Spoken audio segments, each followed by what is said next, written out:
কিভাবে এই slow motion করবেন আজকে টিউটোরিয়ালে সেই বিষয়টি আমি আপনাদেরকে দেখিয়ে দেব। দেখুন, আমরা যখন ভিডিও শ্যুট করে থাকি অথবা বাইরের একটা ভিডিও আমরা নিজেরা তৈরি করে থাকি বা শ্যুট করি, তখন অনেকেই চাই আমাদের নিজস্ব ভিডিওতে স্লো মোশন আমরা অ্যাপ্লাই করতে, কিন্তু অনেক সময় আমরা এই স্লো মোশনটা প্রপার ওয়েতে করতে পারি না।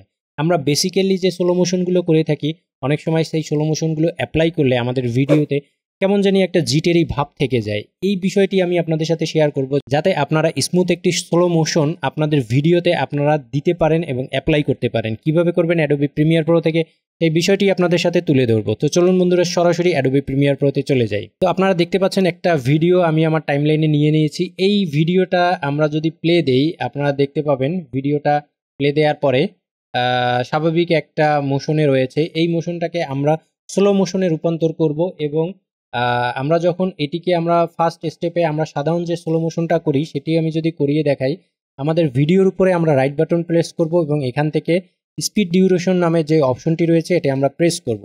প্রেস করার পরে ঠিক এখানে 100% দেওয়া আছে, এটাকে যদি আমরা 50% করে ওকে দিয়ে দিই, ওকে দেওয়ার পরে আমরা যদি প্লে দিই, প্লে দেওয়ার সাথে সাথে আপনারা দেখতে পাচ্ছেন এখানে তেমন একটা জিটেরই ভাব চলে আসছে আমাদের এই স্লো মোশনটা অ্যাপ্লাই করার পরে। এই জিটেরই ভাবটা আমাদের থাকবে না। আমরা কিভাবে একটা স্মুথ স্লো মোশন করব সেই বিষয়টা এখন আমি আপনাদেরকে দেখিয়ে দেব। আমরা অনেকেই এই ভুলটা করে থাকি, রেগুলার যে স্লো মোশনগুলো সেগুলো আমরা অ্যাপ্লাই করে এরকম একটা জিটেরই ভাব আমাদের ভিডিওতে চলে আসে। সেটা যদি নিজস্ব ভিডিওতে হয় তখন নিজেদের কাছেই খুব খারাপ লাগে।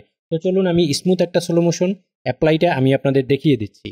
তো আমরা কি করব, আমাদের এই ভিডিওতে আমরা ঠিক ভিডিওটা সিলেক্ট করে আমরা রাইট বাটন ক্লিক করব মাউসের এবং এখান থেকে স্পিড ডিউরেশনে চলে যাব। স্পিড ডিউরেশন থেকে আমরা এখানে 50% করে দিব আগের মতন এবং নিচে দেখবেন যে টাইম ইন্টারপোলেশন অপশনটি রয়েছে, এটিকে ফ্রেম স্যাম্পলিং এই অপশনটি সিলেক্ট করা আছে। আমরা এটাকে কি করব, আমরা এটাকে অপটিক্যাল ফ্লো করে দেব। অপটিক্যাল ফ্লো করে দেওয়ার পরে আমরা এটাকে ওকে প্রেস করে দিব। এখন যদি আমরা ভিডিওটা প্লে দিই, আপনারা অলরেডি দেখতে পাচ্ছেন ভিডিওটা প্লে দেওয়ার পরে আমাদের সেই জিটেরই যে ভাবটি রয়েছে সেটি এখন এখানে নেই এবং এটি একটি স্মুথ ভাব চলে আসছে আমাদের এই স্লো মোশনে। তো আপনারা চাইলে খুব সহজেই অ্যাডোবি প্রিমিয়ার প্রো থেকে এই বিষয়টি করে নিতে পারেন। বন্ধুরা, ভিডিওটি কেমন লেগেছে? যদি ভালো লেগে থাকে অবশ্যই চ্যানেলটি সাবস্ক্রাইব করার অনুরোধ রইল। অলরেডি যারা সাবস্ক্রাইব করেছেন তাদেরকে অসংখ্য ধন্যবাদ। আর হ্যাঁ, ভিডিওতে অবশ্যই একটি কমেন্ট করে যাবেন এবং কী ধরনের টিউটোরিয়াল আপনারা চাচ্ছেন সেই বিষয়টিও আপনারা কমেন্ট বক্সে জানাতে পারেন এবং আপনাদের মতামত প্রকাশ করতে পারেন।